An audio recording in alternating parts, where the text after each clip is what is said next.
In today's review, we'll be sampling the Johnnie Walker Blue Label Whisky.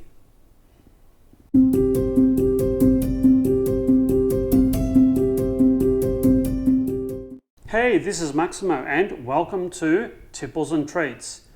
Well, today folks, I will be reviewing a very big box, a very expensive box. This is the Johnnie Walker Blue Label.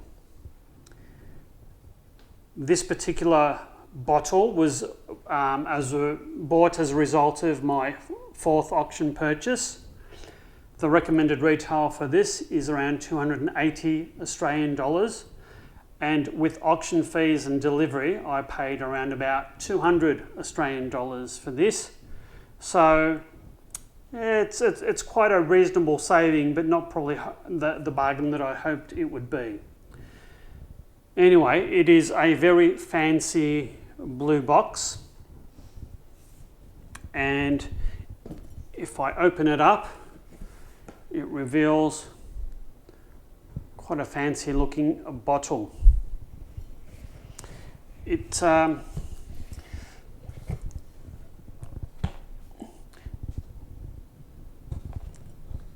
don't think I can get, oh, there we go. It seems a bit of a shame to get rid of this box, so perhaps I won't. So there we have a 1 litre Johnnie Walker Blue Label Whisky.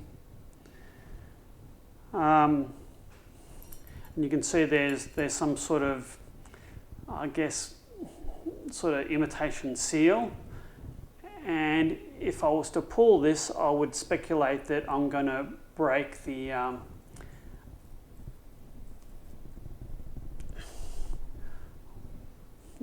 break something. Break the I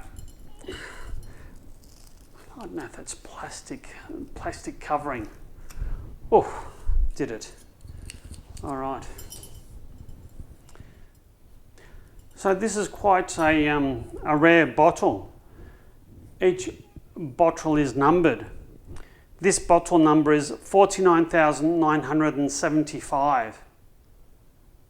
I don't think that makes it very rare at all. Anyway, I guess it's good marketing, and I guess that's what you're paying with this blue label. I guess marketing.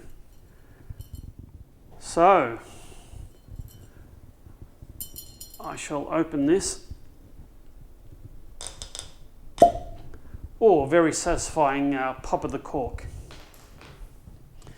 So Johnnie Walker Blue Label Whisky is viewed as the pinnacle of the Johnnie Walker label. It was created to reflect the character of whiskies that were developed and produced around the 19th century, using some of the rarest casks in the Johnnie Walker household or distillery hold, or whatever hold you want to call it. So the Blue Label whiskies, apparently they set aside their best casks, and those casks of varying vintages go into the Blue Label whiskey. Let's give this a whiff, shall we?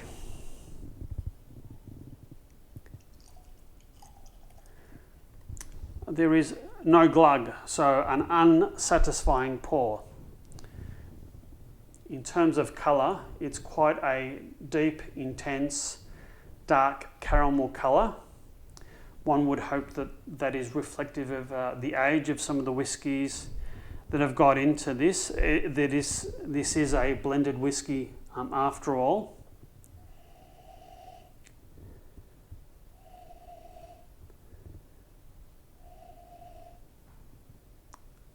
The initial aroma is of peat and maybe some rich spiced fruits, such as maybe spiced raisins or something like that. That's what I'm getting from the nose.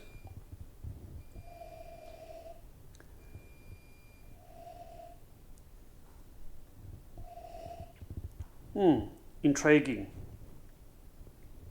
Let's give this a go, shall we?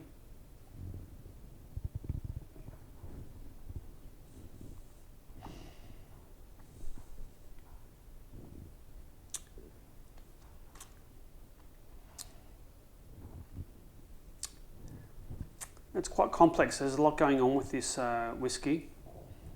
I think initially it's quite mellow and smooth.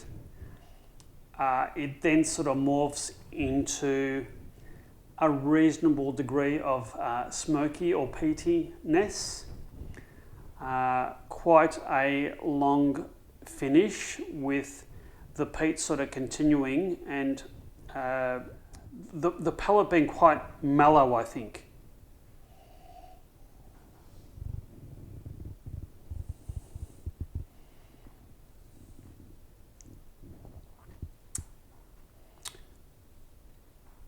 The tasting notes say that the nose is wonderfully mellow and smoky, around with the sweetness of raisins. I think that is the case. The taste is a velvety combination of vanilla and zesty orange. I think I got hints of vanilla, not so much zesty orange, maybe like burnt orange perhaps, paired with notes of hazelnut, cherry and dark chocolate. It's certainly quite a deep taste, and the finish is luxuriously long, warming and smoky, and I'd second that motion. I think that is certainly the case. I shall add some ice and see what it does to the whiskey. I can still taste the smokiness. It's quite the smokiness is quite lingering in terms of the finish.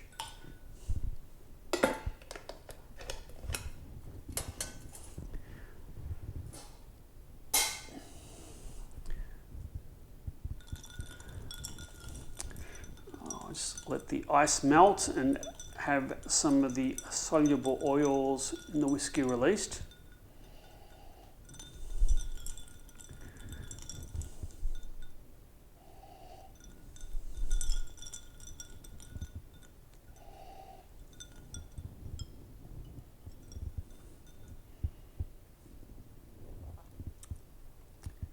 That's smoothened it out quite considerably.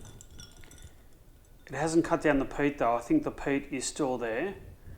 I think I can maybe taste some of the raisins, and some of the sweetness might have been sort of brought forward just a little bit.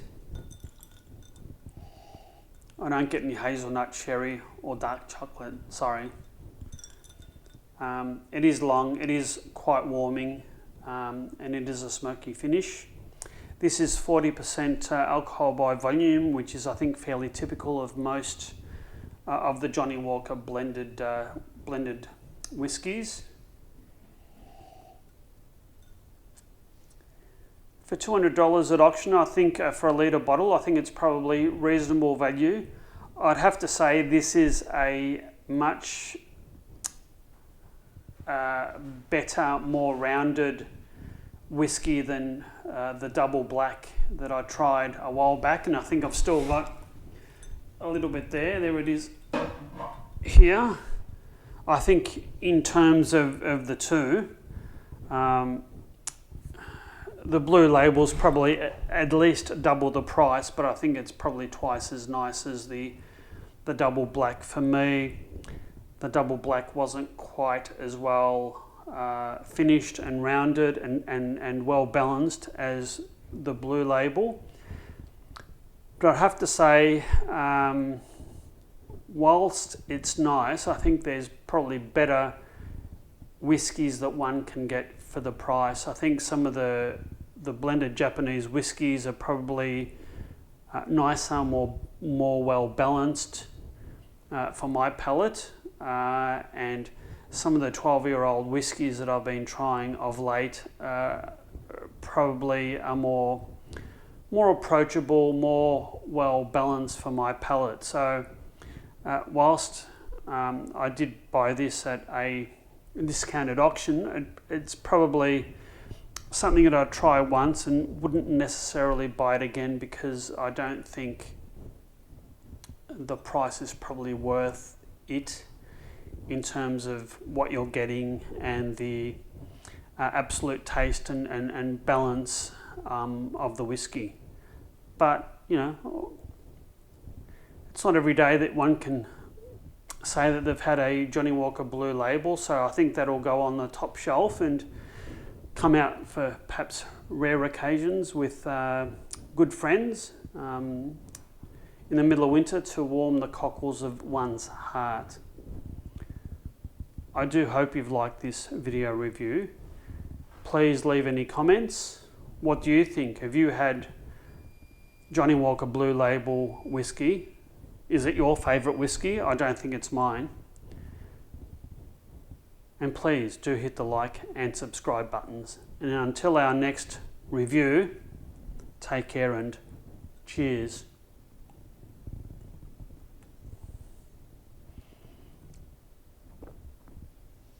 Thank you.